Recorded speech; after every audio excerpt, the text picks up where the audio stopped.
नमस्कार।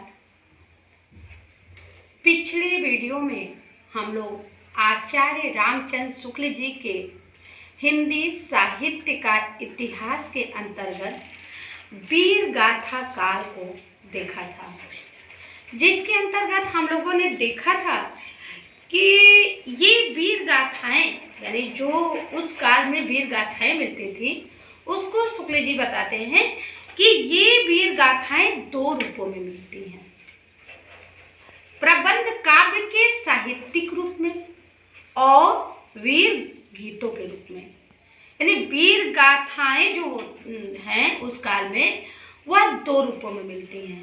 पहला क्या, प्रबंध काव्य के साहित्यिक रूप में मिलती हैं और दूसरा वीर गीतों के रूप में। साहित्यिक प्रबंध के रूप में जो प्राचीन ग्रंथ उपलब्ध हैं वह है पृथ्वीराज रासो। शुक्ल जी बताते हैं कि जो ये प्रबंध काव्य का साहित्यिक रूप है, इसमें जो सबसे प्राचीन ग्रंथ हमें दिखाई देता है वह पृथ्वीराज रासो है, और वीर गीत के रूप में जो हमें सबसे पुरानी पुस्तक दिखाई देती है वह है बिसलदेव रासो। फिर से इसे हम लोग देख लेते हैं कि वीर गाथाएं दो रूपों में मिलती हैं। पहला प्रबंध काव्य के साहित्यिक रूप में और दूसरा जो है वो वीर गीतों के रूप में मिलती है। प्रबंध काव्य के साहित्यिक रूप में जो हमें वीर गाथाएं मिलती हैं वो उसका सबसे पुराना रूप जो हमें मिलता है, जो प्राचीन ग्रंथ है वह है पृथ्वीराज रासो, जबकि वीर गीत के रूप में जो सबसे पुरानी पुस्तक है उसका नाम बिसलदेव रासो है। यद्यपि उसमें समयानुसार भाषा के परिवर्तन का आभास मिलता है, जो रचना कई सौ वर्षों से लोगों में बराबर गाई जाती रही हो उसकी भाषा अपने मूल रूप में नहीं रह सकती। यह भी बात सही है कि कई सालों से लगातार, कई सौ वर्षों से लगातार अगर कोई गाथाएं गाई जाती हैं तो पूर्ण रूप से मूल रूप में वो नहीं रह पाती है, क्योंकि कहीं ना कहीं उनकी भाषा जो है उसमें परिवर्तित हो जाती है। और इसका प्रत्यक्ष उदाहरण आल्हा है, जिसके गाने वाले प्रायः समस्त उत्तरी भारत में पाए जाते हैं। यहाँ पर वीर काल के उन ग्रंथों का उल्लेख किया जाता है जिनकी या तो प्रतियां मिलती हैं या कहीं उल्लेख मात्र मिलता है। आगे शुक्ल जी कुछ गाथाओं को कुछ कहेंगे, आगे बता रहे हैं, तो वही बता रहे हैं कि हम वीर काल के उन्हीं ग्रंथों का उल्लेख किए हैं जिसकी या तो प्रतियां मिलती है या कहीं उल्लेख मात्र पाया जाता है। ये ग्रंथ रासो कहलाते हैं। वीर गाथा काल के अधिकतम ग्रंथ जो है वो रासो कहलाते हैं। अब शुक्ल जी आगे बता रहे हैं कि रासो क्यों कहलाते हैं। कुछ लोग इस शब्द का संबंध रहस्य बताते हैं। जो ये रासो है इसके बारे में कुछ लोगों का मानना है कि इसका जो संबंध है वो रहस्य से है, पर बिसलदेव रासो में काव्य के अर्थ में रसायन शब्द बार बार आया है। लेकिन शुक्ल जी स्पष्ट कर रहे हैं कि बिसलदेव रासो, जिसे हम वीर गीत के रूप में सबसे पुरानी पुस्तक के रूप में देखते हैं, तो उसको बता रहे हैं कि बिसलदेव रासो के में काव्य के अर्थ में रसायन शब्द बार बार आया है। अतः हमारी समझ में इसी रसायन शब्द से होते होते रासो हो गया है। शुक्ल जी यहाँ स्पष्ट कर रहे हैं कि चूंकि बिसलदेव रासो में रसायन शब्द बार बार आया है, अतः हमें लगता है कि ये जो रासो शब्द है वह इसी रसायन शब्द से होते होते रासो में परिवर्तित हो गया। अब इसके आज हम लोग जो मुख्य रूप से चर्चा करेंगे वह खुमान रासो के बारे में देखेंगे। खुमान रासो संमत 810 और 1000 के बीच में चित्तौड़ के रावल खुमान नाम के 3 राजा हुए हैं। संमत 810 और 1000 के बीच में चित्तौड़ के रावल खुमान नाम के 3 राजा हुए हैं। कर्नल टाड ने इनको एक मानकर इनके युद्धों का विस्तार से वर्णन किया है। उनके वर्णन का सारांश यह है कि कालभोज, जिन्हें हम बापा के नाम से भी जानते हैं, के पीछे खुमान गद्दी पर बैठा है। यानी कालभोज के बाद कौन बैठा गद्दी पे? खुमान गद्दी पर बैठा, जिसका नाम मेवाड़ के इतिहास में प्रसिद्ध है और जिसके समय में बगदाद के खलीफा आल मामून ने चित्तौड़ पर चढ़ाई की। खुमाण की सहायता के लिए बहुत से राजा आए और चित्तौड़ की रक्षा हो गई।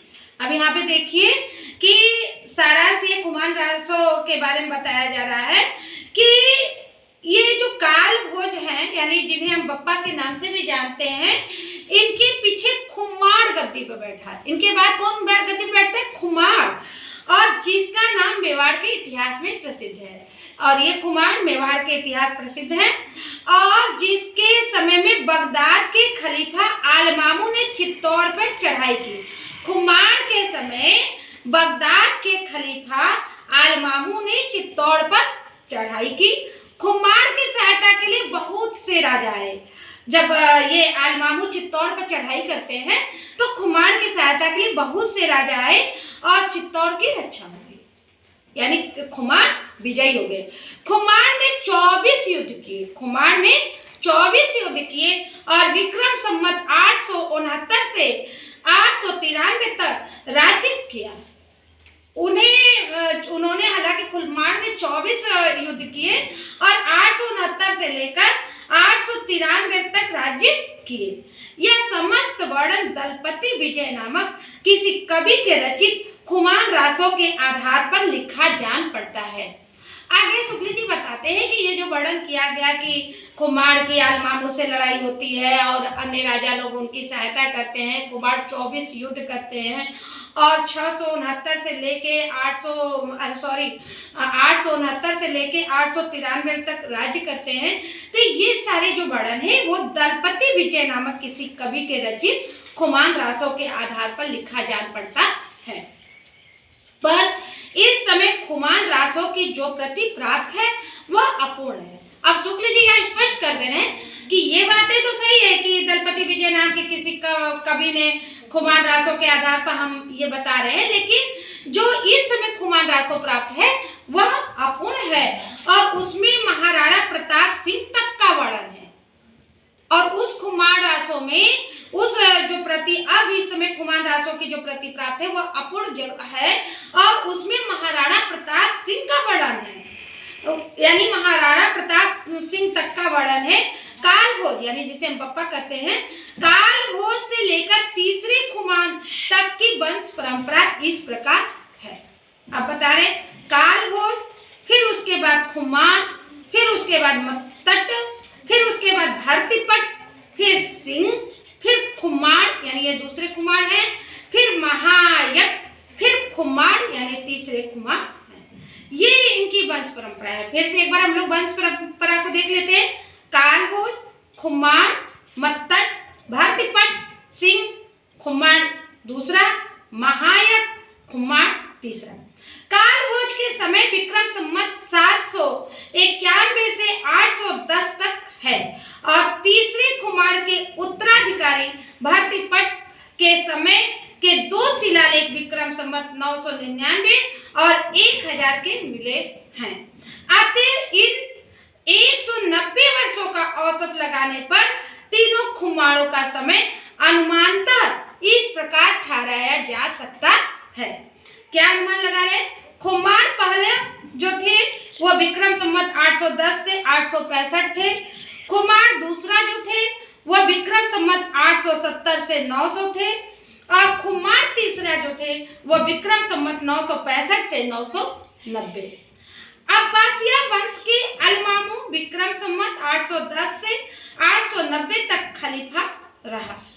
इस समय के पूर्व खलीफों के सेनापति ने सिंध देश की विजय कर ली और उधर से राजपूताने पर मुसलमानों की चढ़ाइयां होने लगी थी। आगे शुक्ल जी बताते हैं कि अब्बासिया वंश का अलमामू, अब्बासिया वंश का अलमामू।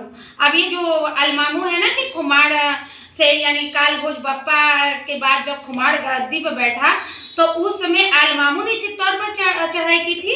तो वही यहाँ पे बताया जा रहा है कि अब्बासिया वंश का अलमामू विक्रम संवत 870 से 890 तक खलीफा रहा।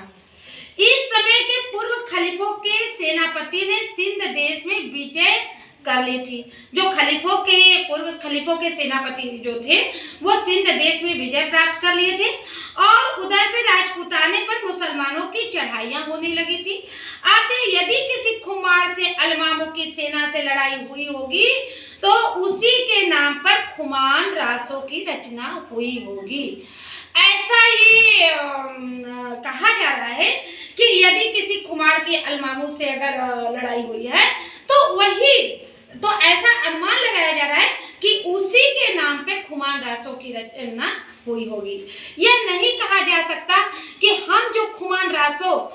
यह नहीं कहा जा सकता कि इस समय जो खुमान रासों में मिलता है उसमें कितना अंश पुराना है। यह स्पष्ट नहीं है कि जो खुमान रासों में मिल रहा है उसका कितना भाग, कितना अंश पुराना है। उसमें महाराणा प्रताप सिंह तक का वर्णन मिलने से यह निश्चित रूप से कहा जा सकता है कि जिस रूप में यह ग्रंथ अब मिलता है वह उसे विक्रम संवत की 17वीं शताब्दी में प्राप्त हुआ होगा।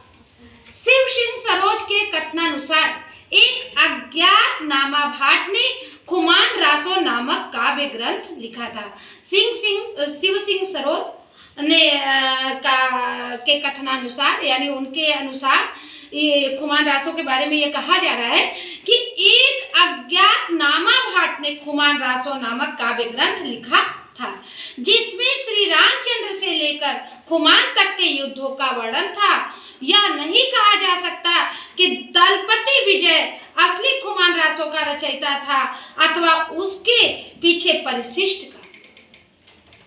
शिव सिंह सेंगर ने अपने शिव सिंह सरोज में यह लिखा है कि एक अज्ञात नामा भाट ने खुमान रासो नामक काव्य ग्रंथ लिखा था जिसमें श्री राम चंद्र से लेकर खुमान तक के युद्धों का वर्णन था। अब यहाँ पे यह स्पष्ट किया जा रहा है कि यह नहीं कहा जा सकता कि दलपति विजय असली खुमान रासों का रचयिता था अथवा उसके पिछले परिशिष्ट का, यानी पिछले भाग के रचयिता थे कि असली खुमान रासों के रचयिता थे, यह अभी स्पष्ट नहीं है। किसके बारे में? दलपति विजय के बारे में। आगे हम लोग दूसरे ग्रंथ को देखते हैं, बिसल देव रासो। इसके पीछे हम लोगों ने खुमान रासों को देखा, अब हम लोग बिसल देव रासो को देखते हैं। बिसल देव रासो नरपति नाल कवि विग्रह राज चतुर्थ उपनाम बिसल देव का समकालीन था। फिर से देख लीजिए, नरपति नाल कवि विग्रह राज चतुर्थ उपनाम बिसल देव का समकालीन था। कदाचित यह राज कवि था। ऐसा लगता है कि जो ये नरपति नाल हैं जिन्होंने बिसल देव रासो ग्रंथ की रचना की, ये लग रहा है कि ये राजकवि थे। इसने बिसल देव रासो नामक एक छोटा सा 100 पृष्ठों का ग्रंथ लिखा है जो वीर गीत के रूप में है। जो बिसल देव रासो है यह वीर गीत के रूप में है और बिसल देव रासो के रचयिता जो है वह नरपति नाल हैं। पीछे आप लोगों को बताया गया था कि जो गीत के रूप में हमें सबसे पुराने वीर गीत के रूप में जो हमें सबसे पुरानी पुस्तक मिलती है उसको हम बिसल देव रासो बिसल देव रासो ये हमारी सबसे पुरानी पुस्तक है। तो वही ये कहा जा रहा है कि इसने बिसल देव रासो नामक एक छोटा सा 100 पृष्ठों का ग्रंथ लिखा जो वीर गीत के रूप में है। अब ग्रंथ में निर्माण काल यो दिया है। अब ग्रंथ में खुद ही अपने निर्माण काल को बताया गया है। तो क्या कहा गया है देखिए, 1272 मझारी जैठ बदी नवमी बुधवार। 1272 मझारी जैठ बदी नवमी बुधवारी नाल रसायन आरंभ भई शारदा टूठी ब्रह्म कुमारी। नाल रसायन आरंभ भई शारदा टूठी ब्रह्म कुमारी। एक बार फिर से हम लोग देख ले रहे हैं, 1272 मझारी जैठ बदी नवमी बुधवार नाल रसायन आरंभ भई शारदा टूठी ब्रह्म कुमारी। 12 से 72 का स्पष्ट अर्थ 12 से 12 है। अब यहाँ पे स्पष्ट भी किया जा रहा है, जो ये बताया गया है ग्रंथ का निर्माण कब हुआ है, इसमें खुद ही नाल कवि जी ने बताया है। तो अब ये कहा जा रहा है कि 12 से 72 का क्या अर्थ है, तो यहाँ पे स्पष्ट किया जा रहा है कि 12 से 72 का स्पष्ट अर्थ 1212 है। 72 शब्द 12 द्वादशोत्तर का रूपांतर है। अतः 1272 का अर्थ द्वादशोत्तर 1200 अर्थात 1212 होगा। गणना करने पर विक्रम संवत 1212 में ज्येष्ठ बदी नवमी को बुधवार ही पड़ता है। अब आगे स्पष्ट किया जा रहा है कि जो 1212 है इसको यदि हम लोग गणना कर रहे हैं तो विक्रम संवत 1212 में ज्येष्ठ बदी के नवमी जो है उस दिन बुधवार ही पड़ रहा है। कवि ने अपने रासों में सर्वत्र वर्तमान काल का ही प्रयोग किया है, जिससे वह विसल देव का समकालीन जान पड़ता है। क्योंकि कवि जो अपनी रचना में अपने ग्रंथ में लिख रहे हैं तो बार बार वर्तमान काल को ही संबोधित कर रहे हैं, तो ऐसे स्पष्ट हो रहा है कि उन्हीं के विसल देव जो के समकालीन ही कवि रहे होंगे। विग्रहराज चतुर्थ का समय भी 1220 के आसपास है। उसके शिलालेख भी संवत 1210 और 1220 के प्राप्त है। विसल देव में 4 खंड है। यह काव्य लगभग 2000 चरणों में समाप्त हुआ है। इसकी कथा का सार यो है। अब विसल देव रासों की कथा का सार बताया जा रहा है। खंड 1, मालवा के भोज परमार की पुत्री राजमती से सांभर के विसल देव का विवाह होना। इसके 4 खंड हैं विसल देव रासों के। तो पहले खंड में मालवा के भोज परमार की पुत्री राजमती, मालवा के भोज परमार की पुत्री राजमती से सांभर के विसल देव का विवाह होना। यानी पहले खंड में मालवा के भोज परमार की पुत्री राजमती और सांभर के विसल देव का विवाह दिखाया जाता है। खंड 2, विसल देव का राजमती से रूठकर उड़ीसा की ओर प्रस्थान करना तथा वहां 1 वर्ष तक रहना। पहले खंड में जहां विवाह दिखाया जा रहा है वही दूसरे खंड में विसल देव का राजमती से रूठकर, वो राजमती से रूठ जाते हैं और उड़ीसा की ओर प्रस्थान करते हैं और वहां पे 1 वर्ष रहते हैं। खंड 3, राजमती का विरह वर्णन तथा विसल देव का उड़ीसा से लौटना। खंड 3 में राजमती का विरह वर्णन दिखाया गया है और विसल देव का उड़ीसा से लौटना दिखाया गया है। खंड 4, भोज का अपनी पुत्री को अपने घर ले जाना और विसल देव का वहां जाकर राजमती को फिर चित्तौड़ लाना। यानी पहले खंड के 4 खंड है। पहले खंड के अंतर्गत हम लोग देखते हैं कि विसल देव और राजमती का विवाह होता है। दूसरे खंड के अंतर्गत राजमती से रूठकर विसल देव उड़ीसा 1 वर्ष के लिए चले जाते हैं। तीसरे खंड के अंतर्गत हम लोग देखते हैं कि राजमती का विरह वर्णन है और विसल देव का उड़ीसा से लौट के आना है। और चौथे खंड के अंतर्गत जो है वह भोज का अपनी पुत्री को अपने घर ले जाना। यानी भोज जो उनके पिता हैं वो अपनी पुत्री को अपने घर ले जाते हैं तथा विसल देव का वहां जाकर राजमती को फिर चित्तौड़ लाना। दिए हुए सम्मत से के विचार से कवि अपने नायक का समसामयिक जान पड़ता है, पर वर्णित घटनाएं विचार करने पर विसल देव के बहुत पीछे की लिखी जान पड़ती है, जबकि उनके संबंध में कल्पना की गुंजाइश हुई होगी। यह घटनात्मक काव्य नहीं वर्णनात्मक काव्य है। यह घटनात्मक काव्य नहीं है, यह वर्णन पे आधारित है, अतः यह वर्णनात्मक काव्य है। इसमें 2 ही घटना है, विसल देव का विवाह और उनका उड़ीसा जाना। इनमें से पहली बात तो कल्पना प्रसूत प्रतीत होती है। जो पहली बात है वो तो कल्पना पर आधारित दिख रही है। विसल देव से 100 वर्ष पहले ही धार के प्रसिद्ध परमार राजा भोज का देहांत हो चुका था, अतः उनकी कन्या के साथ विसल देव का विवाह किसी पीछे के कवि की कल्पना ही प्रतीत होती है। उस समय मालवा में भोज नाम का कोई राजा नहीं था। विसल देव की एक परमार वंश की रानी थी। यह बात परंपरा से अवश्य प्रसिद्ध चली आती थी, क्योंकि इसका उल्लेख पृथ्वीराज रासों में भी है। इसी बात को लेकर पुस्तक में भोज का नाम रखा हुआ जान पड़ता है, अथवा यह हो सकता है कि धार के परमारों की उपाधि ही भोज रही हो। अब कह रहे हैं शुक्ल जी कि ये भी हो सकता है कि धार के जो परमार हैं उनकी उपाधि भोज रही हो और उस आधार पर इन्हीं में से किसी की कन्या के साथ विसल देव का विवाह हुआ हो। परमार कन्या के संबंध में कई स्थानों पर जो वाक्य आए हैं उन पर ध्यान देने से यह सिद्धांत पुष्ट होता है कि राजा भोज का नाम कहीं पीछे से न मिलाया गया हो। जैसे चननी गोरी तू जैसलमेर, गोरड़ी जैसलमेर की। आबू के परमार भी राजपूताने में फैले हुए थे, अतः राजमती का उनमें से किसी सरदार की कन्या होना भी संभव है। ऐसा भी लग रहा है कि उनमें से किसी सरदार की कन्या राजमती रही होंगी। पर भोज के अतिरिक्त और भी नाम इसी प्रकार जोड़े हुए मिलते हैं, जैसे माघ, अचारज, कवि, कालिदास। अभी इसमें और भी है जिसे हम लोग अपने अगले वीडियो में कवर करेंगे। फिर से मैं एक बार कहना चाह रही हूँ आप लोगों से कि यदि आप हिंदी से संबंधित किसी भी प्रतियोगी परीक्षा की तैयारी कर रहे हो तो प्लीज़ एक बार क्रमबद्ध ढंग से हमारे वीडियो को अवश्य देखें। आपकी हिंदी साहित्य के प्रति आप में गहरी रुचि हो जाएगी और आपका विश्वास भी दृढ़ हो जाएगा और अपने प्रतियोगी परीक्षा में आप सफलता भी अर्जित कर लेंगे। इन्हीं शब्दों के साथ मैं अपनी वाणी को विराम देने से पहले ये जरूर कहूँगी कि यदि आपको ये वीडियो पसंद आया हो तो प्लीज़ इसे अधिक से अधिक लाइक कीजिए, शेयर कीजिए और सब्सक्राइब करना मत भूलिएगा।